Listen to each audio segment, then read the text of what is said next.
HOA stole my family ranch before the sun even finished rising, so I sold their entire neighborhood before lunch. That's not a line from some old western or a punchline you tell over a cheap beer at the saloon. It's exactly what happened. And by the time you reach the end of this story, you might just believe in karma again.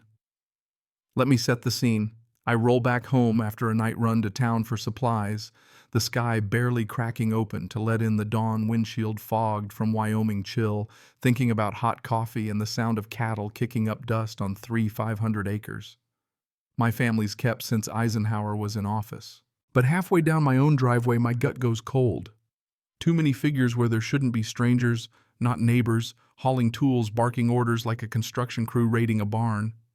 I spot my grandfather's feed wagon hitched to a truck I don't recognize, and some fella cussing at my branding chute fighting the gate like it insulted his mother.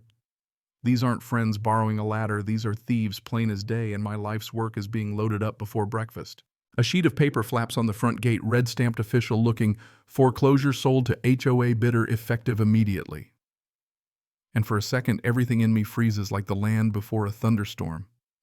This place was never under mortgage, never missed a tax bill, and every receipt stacked up in the metal cabinet my father welded shut. So how the hell does a ranch with a clean record just vanish in a puff of legalese? I hear a voice behind me, sharp, too crisp for this country. "Mr. Carter, we've been expecting you." I turn, and there she is. Marilyn Croft, president of the Cedar Hills Homeowners Association, wrapped in a red coat more suited to a ski lodge than cattle country, clutching a clipboard like it's a sheriff's badge. Behind her, 2 board members tap at tablets chronicling the theft as if this was all in a day's work. "Expecting me?" I ask, voice flat. "Want to tell me why folks are hauling my equipment off my land?" Her smile's thinner than Wyoming air. "Not stealing. Transferring ownership. Procedures were followed. Auction was yesterday afternoon. You got notice, Mr. Carter. You owe $78,000 in community impact fees.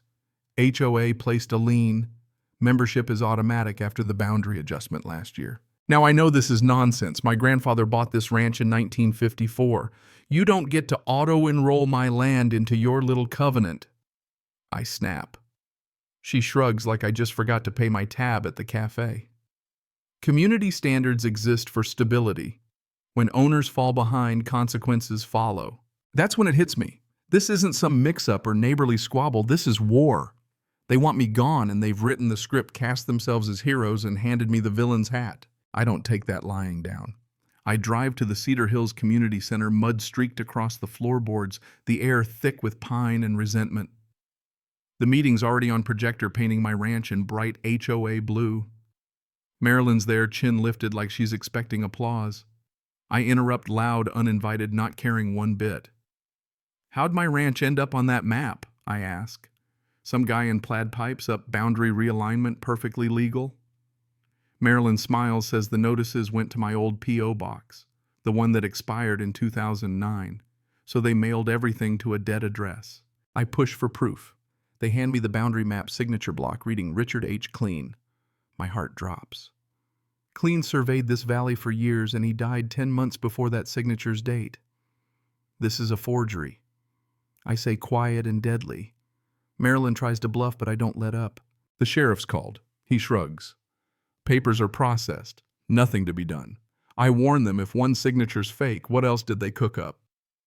Marilyn's mask slips, fear flashing behind her eyes. I leave, heart pounding, brain whirling.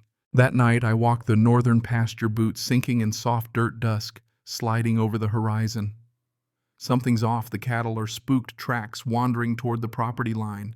I reach the cedar fence, and 3 sections are clean cut, sliced with bolt cutters, not ripped by an animal. This is sabotage, a classic HOA move to manufacture complaints. Rancher can't control his herd, dangerous livestock. Then comes the twist. Out of the darkness, a boy, maybe 16, hoodie pulled tight, voice cracking. "Mr. Carter, I didn't want to do it." Turns out Marilyn paid him $50 to cut the fence, called it community service. He's scared family rents from the HOA, afraid for his mom. I tell him he did right by coming clean, promise I won't drag him in unless I have to. But now I know Marilyn's orchestrating a campaign, not just a land grab, but a smear job, using kids and cameras to make it all look tidy. Next morning, a white HOA SUV rolls up.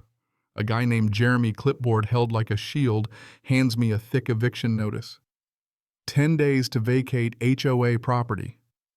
I keep my voice low. Son, this has been Carterland longer than your HOA's had a mailbox. He stammers, just doing his job. I snatch the envelope. You tell Marilyn further action's exactly what she's gonna get. Inside the paperwork finds maps Phase 2 of a luxury golf resort, all signed by Clint Barrow, a snake of a developer who's weaseled out of lawsuits before. Suddenly the plans clear out. The ranchers sell the land for millions and call it progress. But I have my own cards to play. Up in the barn loft, I dig out the old maps deeds and buried at the bottom a 1968 federal riparian easement protected waterway federal jurisdiction. Means any land touching Cottonwood Creek can't be taken by HOA county or developer without Uncle Sam's say-so. It's the trump card if it's still on file. I head straight to Rachel, one hell of an attorney, the only one in 3 counties who cares more about truth than her manicure. I lay the map on her desk. She gets it instantly. This isn't just protection. Elias, it's a weapon. She calls in Deputy Clerk Granger Old Hand with land records to confirm the easement's still official. Rachel digs into county taxes, finds the HOA hasn't paid for 3 years, no right to foreclose on anything. Evidence piles up: cut fences, witness testimony, forged signatures, developer payoffs, judges' campaign donations. Then Wyatt shows up again, hands trembling, scared out of his wits. Marilyn's threatened his family, but he brings proof, a map marking out the entire valley for agricultural acquisitions, my ranch circled in red. Rachel looks at me. Elias, with this, we're not just fighting an HOA. We're exposing the biggest land fraud this county's ever seen. The day of reckoning comes. News vans on the courthouse square, Cedar Hills folks milling about with protest signs, Marilyn in a white coat beside Clint Barrow, both looking smug. Rachel and I walk in. Sheriff nods at me for the first time since this mess started. Courtroom's packed. Marilyn opens, demanding an injunction. Rachel's ready forged boundary documents, emails showing Marilyn and Clint plotting tax records, the federal easement, and Wyatt's testimony on tape. The judge listens, face growing grimmer by the minute. When Wyatt stands up, admits what Marilyn made him do, the room goes silent. Marilyn panics, tries to spin, but Rachel's got county IT verification and campaign donations to the foreclosure judge. Then comes my turn.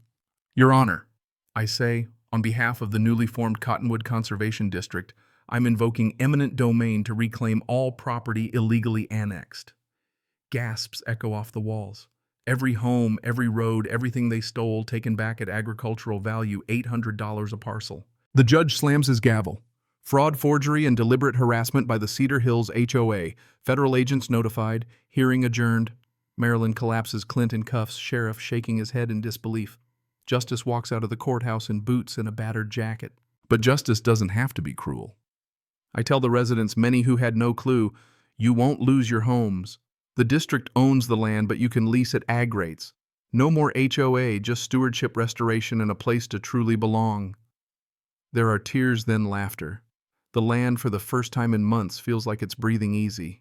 Later, Rachel, Wyatt, and I stand on a hill above the creek, the air fresh with new grass and relief. Rachel says, you started something big, Elias. But it wasn't just me. It was the land, the old hands that built it, and everyone who stood up when it counted. That night, porch light burning soft, I look out over the valley at peace for the first time since this whole storm broke. They tried to steal my legacy, but they handed me the power to protect everyone else's. If you've ever had to stand your ground against folks who thought they could walk all over you, drop a simple yes in the comments. Let me know you're out there. And if stories of justice and dignity matter to you, stick around. There's more truth on these prairies than any HOA can ever pave over. Now let me ask you, where's the line between defending what's yours and crossing over into revenge? When does justice tip into retribution? Tell me what you think and don't hold back. This fight wasn't just about land. It was about dignity, and every one of us has a stake in that.